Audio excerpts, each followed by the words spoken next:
Afwan Ustaz, mohon nasihatnya untuk kami para tulabul ilm yang masih malas untuk sholat di masjid secara berjamaah.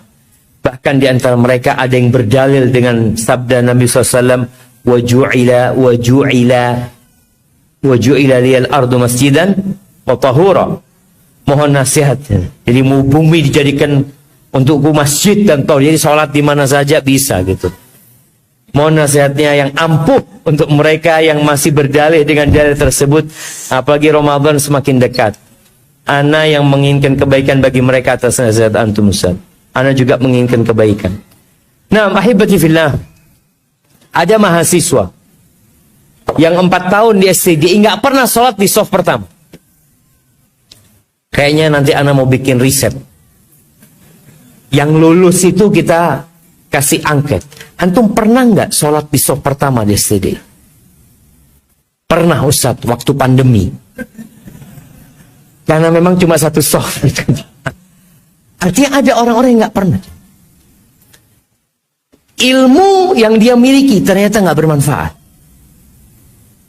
Orang itu ketika tahu di lapangan STDI itu, di pojok yang dekat sama Lantaburi, jarak 1 meter dari belakang Lantaburi itu, kalau digali itu ada emas 1 kilo. Kira-kira kalau antum percaya dengan informasi ini, berangkat nggak antumnya? Berangkat. Berangkat orang jemaah. Bicara sholat berjamaah di masjid ini, mahasiswa itu pada tahu dengan keutamaannya. Jangan bicara hukum. Bicara keutamaannya. Bicara fadilahnya. Bagaimana langkah kaki dari kamar ya. Langkah kaki dari kos-kosan antum. Keluar dari rumah. Itu udah mulai dihitung tuh sama malaikat tuh. 1 langkah kebaikan, 1 langkah dihapuskan keburukan, 1 langkah diangkat derajatnya. Terus antum berangkat ke masjid. Semakin jauh, semakin banyak pahala antum. Apalagi kalau antum dapat takbiratul ihram. Ana sedih kadang-kadang lihat sholat subuh di sini jamaah. Imam takbiratul ihram itu baru 2 shaf. Mana shaf yang lainnya? Ngantri toilet. Ustaz. Bukan ngantri toilet, telat bangunnya. Sehingga ngantri kamar mandinya kadang-kadang. Jadi bayangin fadilah dapat takbiratul ihram, fadilah di shaf pertama, ketika antum nunggu qomat, atau seperti sekarang antum nunggu sholat isya, itu antum terhitung sedang sholat. Malaikat-malaikat mendoakan Allahumma gfir lahu, Allahumma arhamhu. Masya Allah. Itu selain fadilah pahala tadi. Kemudian sholat berjamaah ke masjid ini termasuk amalan yang membuat kita insya Allah husnul khatim. Maka kalau antum sudah tahu tapi antum tidak mengamalkan, ingat nanti pada hari kiamat antum tidak akan ditanya berapa hadis yang antum hafalkan. Berapa ayat Quran yang antum telah menghafalkannya. Tapi yang akan ditanya an ilmihi madza amila bihi. Tentang ilmunya dipakai buat apa? Ternyata ilmunya dipakai untuk tidak sholat berjamaah di masjid. Alhamdulillah, sejak ana tahu hadis wa ju'ila liyal ardu masjidan wa tahura, ana enggak ke masjid lagi. Insyaallah. Ini main tafi ilmi. Jadi ada orang yang benar-benar disesatkan oleh setan dengan ilmunya. Semangat dia beribadah jadi kurang. Ketika tahu ternyata sholat qobliyah subuh itu nggak wajib, sunnah. Terus ya nggak usah sholat, anak tadi.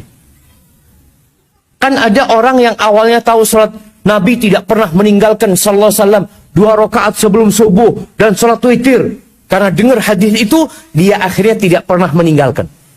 Kemudian ada yang ngasih tahu, ternyata 2 rakaat sebelum subuh itu nggak wajib.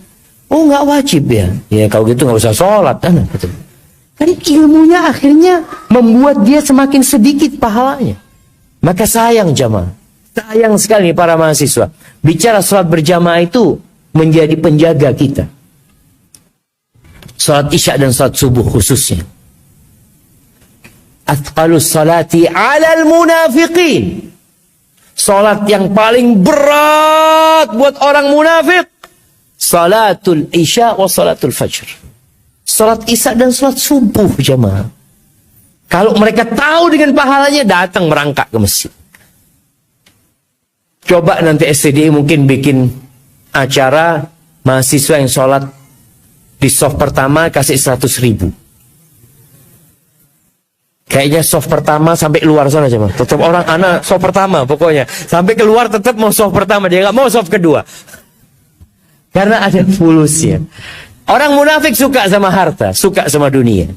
Tapi orang beriman, dia beriman bahwa langkah kaki dia akan dihapuskan dosa, diangkat pahala. Kemudian yang terakhir, karena kita mau masuk ke bulan Ramadan, Abdullah bin Mas'ud radhiyallahu taala anhu pernah mengatakan, Innallaha syara'a li nabiyyikum sunanal huda. Sesungguhnya Allah mensyariatkan untuk nabi kalian sunnah-sunnah petunjuk. Jalan-jalan petunjuk yang kalau dilewatin kalian akan sampai kepada tujuan. Wa inna min sunanil huda, termasuk sunnah-sunnah petunjuk itu adalah salat haitsu yunada bihin. Salat di tempat dikumandangkannya azan. Salat di rumah sah. Kita tidak mengatakan orang yang salat di rumah salat yang enggak sah, sah. Tapi termasuk sunnah petunjuk itu salat di tempat dikumandangkannya azan. Haitsu yunada bihin. Apa kata mahasiswa? Anak azan di rumah, Ustaz.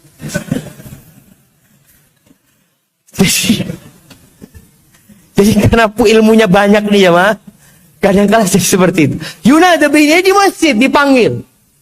Dipanggil tuh. Apakah ketika antum azan di rumah antum manggil orang kampung?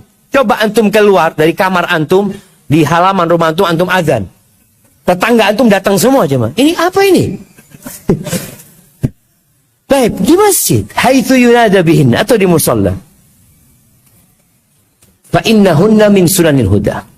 Walau sallaitum fi buyutikum kama yusalli hadzal mutakhallif fi baitihi la taraktum sunnata nabiyikum walau taraktum sunnata nabiyikum la dhalaltum.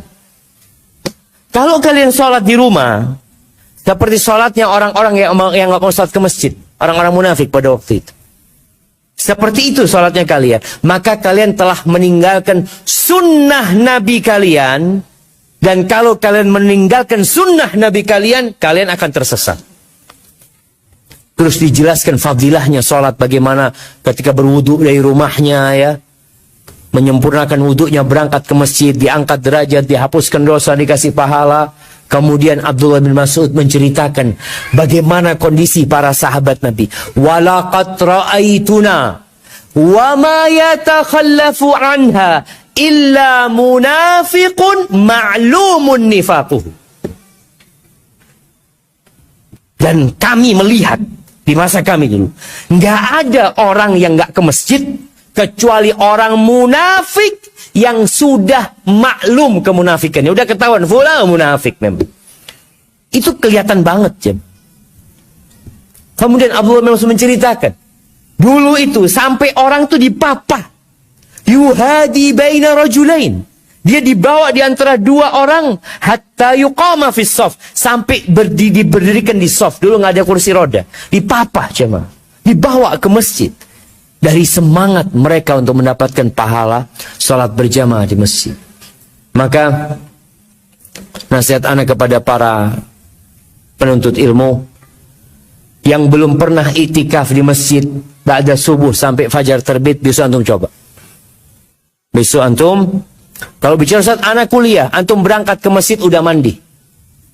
Udah mandi, udah bawa bukunya, udah bawa tasnya, datang ke masjid sholat subuh. Anak mau itikaf sampai fajar terbit. Sampai apa? Matahari terbit.